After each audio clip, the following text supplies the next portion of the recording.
How is everyone doing today? Hey, yeah, big energy today, Let's see where we're going with this. Today I just wanted to kind of talk about some of my new development strategies that I have been looking to implement because I'm working on a new game. This game is a third person shooter tower defense kind of game where you got zombies coming at you, you build your towers, and you have to try and guide them through the towers to go and take damage and stuff like that so that they can be defeated and drop your ammo for your gun, and then you shoot them, get their attention, but then you run out of ammo again, so you lead them through the towers. That's kind of like the basic game loop, right? But this development is coming off the back of working on a mobile game, which I have pivoted to releasing on itch.io because upon further research into the requirements of releasing on the Google Play Store, I didn't want to. So I'm not. But I did want to talk about some of the things that I was looking at changing as part of this production because, as at the start of my previous production, I had these methods that I would use that may or may not have been good or bad, or maybe bad. Because as I've kind of talked about before, in my previous game, I had put a major focus on the technology instead of worrying about the gameplay and stuff like that first. And that resulted in a game that wasn't very fun. It took way too long to figure out. And even when I did figure it out, it wasn't fantastic. So that's a little disappointing. But that's kind of what happens when you do the whole production pipeline a little bit backwards. So this time, I'm looking at it from a different approach. I'm thinking, all right, I got to do a prototype fast. And that has been what my focus is. But the interesting thing is, and I wanted to talk about this because I do wonder how many people this actually affects. It definitely affects me, so at the very least I can document it.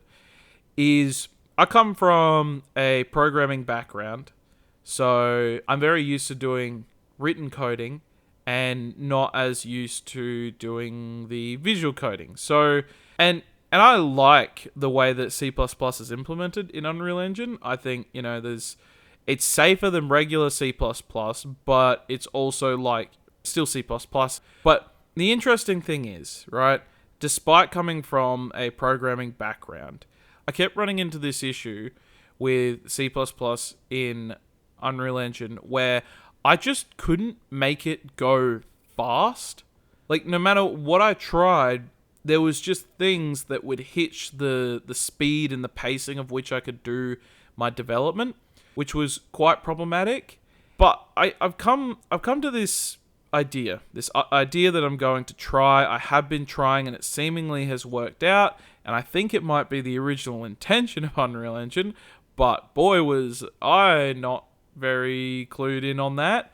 Was that when it comes to the process of development, the first thing that you ought to do, whether you're a C++ programmer or a Blueprints programmer, is to start in Blueprints.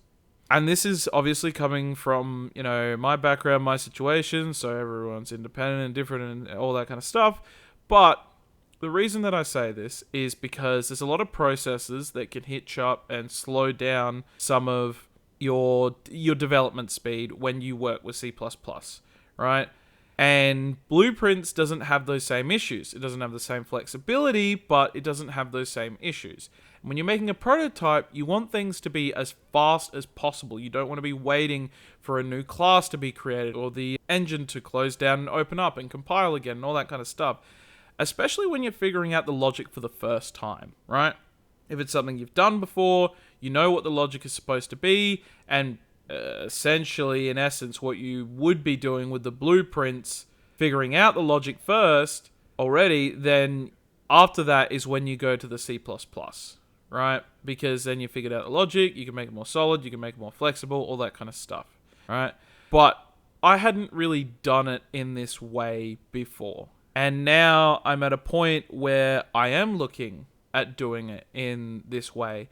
And this new approach has helped me in a way that I think the ability to create games is largely accelerated by, like in Unreal Engine, it is largely accelerated by the ability to use blueprints, because the way that it's architected out, it's like, unlike when you make your own project in like Visual Studio and such, when you get something like fresh and blank and all that kind of stuff, it's pretty fast. Or in Unity, it does like, compiling after you've made any like code changes, and generally it should be pretty fast. It can slow down towards the end, but generally speaking, it should be pretty fast.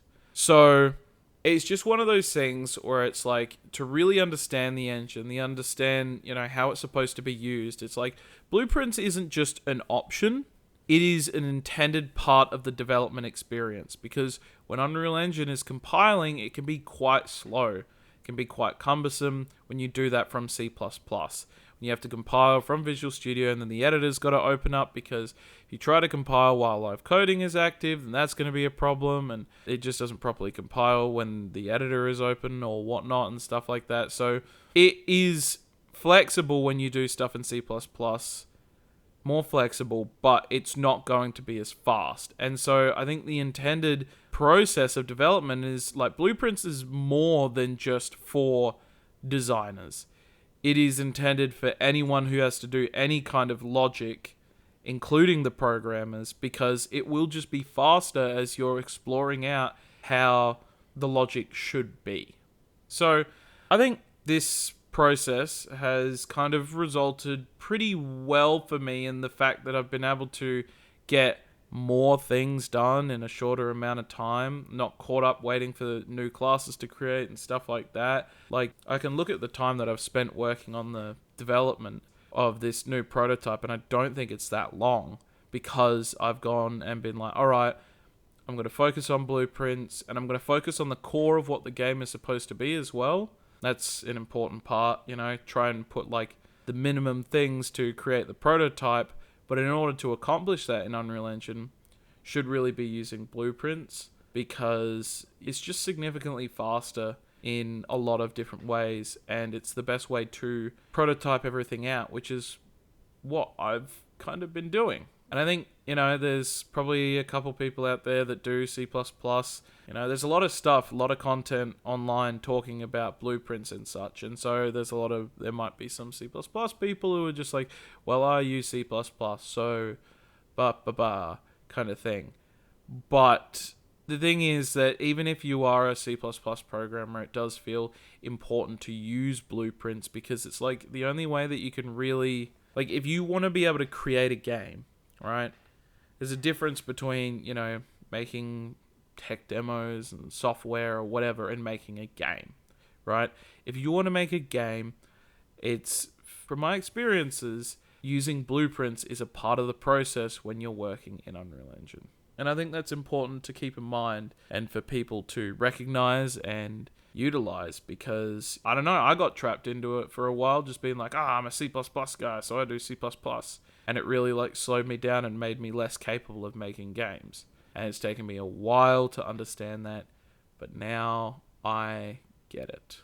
So, my suggestion, use blueprints to prototype out your game instead of using C++, because the compilation times and the restarting the editor, all that kind of stuff can be quite cumbersome and slowing. And if you want to make a game, you need to start by figuring things out, and the fastest way to do that is through blueprints. At least, that's my opinion. But if you at all found this helpful in any way, would you consider leaving a like and subscribing and hearing more about game development? Because, I keep doing it. Alright, I'll catch you later.